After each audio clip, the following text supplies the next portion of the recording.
Imagine being able to remember every minute detail of your life. Not just the big events, birthdays, weddings, graduations, but the tiny, seemingly insignificant moments too. You can recall what the weather was like on a Tuesday morning 17 years ago, what you were wearing when you went to the store on April 12th, 2003, what you ate for lunch on a random Sunday in 1999. And not only do you remember them, you relive them vividly.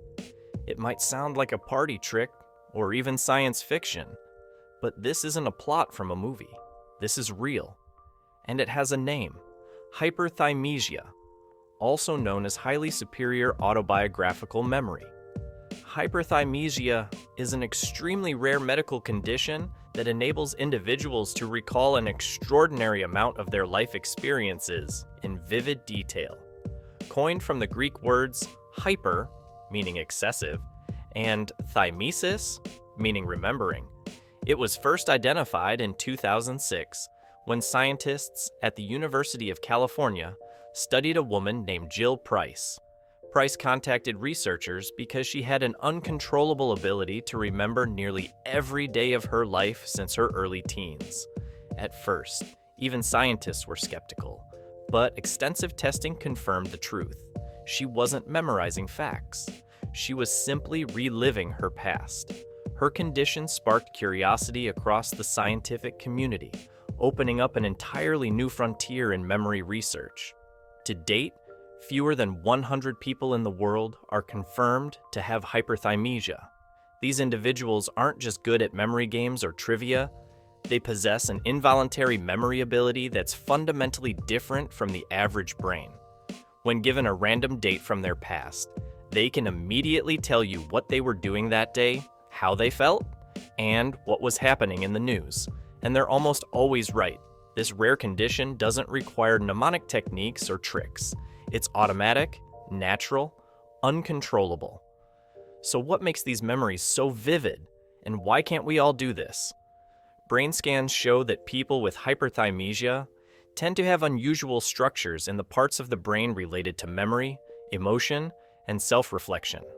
Specifically, the temporal lobe and the caudate nucleus, regions associated with storing memories and habit formation, are more active or physically different in people with this condition.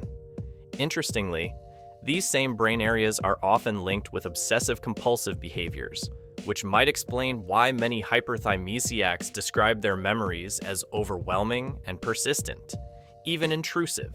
At first glance, hyperthymesia might seem like a superpower, but the truth is more complicated.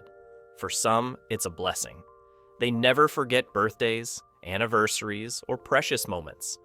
They can navigate life like a living timeline, but for others, it can be deeply exhausting. Negative memories, heartbreaks, traumas, they don't fade with time. They remain as fresh as the day they happened.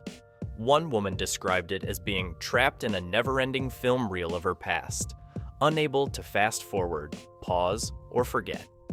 In a world where forgetting is often a form of healing, remembering everything can be its own kind of burden. People with hyperthymesia often develop unique coping mechanisms. Some write journals, not because they need to remember, but because it gives structure to their experiences. Others avoid emotional triggers, like certain songs, movies, or locations, that might bring back memories too vividly. Many have shared that their condition affects relationships. They may hold on to details or arguments that others naturally forget, which can cause tension and misunderstanding. Yet, despite the challenges, many live full and functional lives, pursuing careers in education, history, psychology, even acting. Hyperthymesia has profound implications for neuroscience and memory research. It challenges long-held beliefs about how memory works and why we forget. Could we all potentially unlock this ability? Should we even want to? Memory is selective for a reason. Our brains are designed to filter, prioritize, and yes, forget. But these extraordinary individuals give us a window into what the mind is truly capable of. They show us that the boundary between ordinary and extraordinary might be more flexible than we think. At the end of the day, memory is more than just information. It's identity, it's an emotion, it's meaning. To remember everything might sound like a dream, but perhaps forgetting, at least sometimes, is what allows us to move forward, grow, and live freely. Still, those who live with hyperthymesia remind us of the rich complexity of the human brain, and they invite us to ask, what do our memories say about who we are?